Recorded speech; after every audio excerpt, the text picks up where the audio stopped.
तेल में थोड़ा सा জিরে, थोड़ा सा তেলের মধ্যে, তারপরে কালো জিরে দেওয়ার পরে थोड़ा सा পেঁয়াজগুলো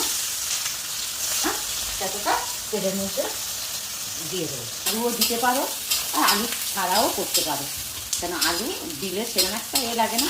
এবার এটা এই মাছটা আলু ছাড়া ভালো লাগে, ওর জন্য আমরা আলু দিইনি, আলু ছাড়াই করছি।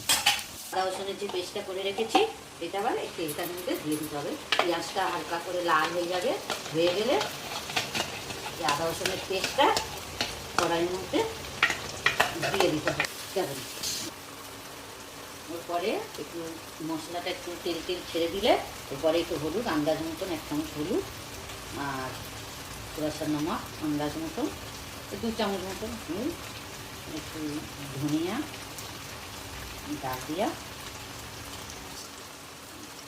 ডাল দিয়া ভালো করে ভুনতে थोड़ा सा তেল নিকাল জায়গা, দেখো তেল এতটা নিকাল গেছে, মানে এটা মশলাটা কষা হয়ে গেলে দেখবে তেল ছেড়ে দেবে, তেলটা ছেড়ে দিয়েছে। এরপরে একটু আস্তে করে হালকা করে একটু জল দিয়ে দেবে, জল দিয়ে একটুখানি আস্তে করে একটু নাড়বে, নেড়ে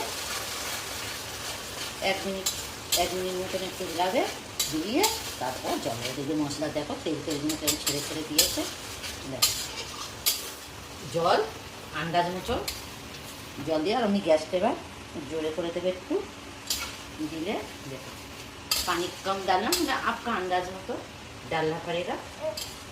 देखो পরে মাছগুলো এক এক করে এর মধ্যে দিয়ে দেবে, এমন করে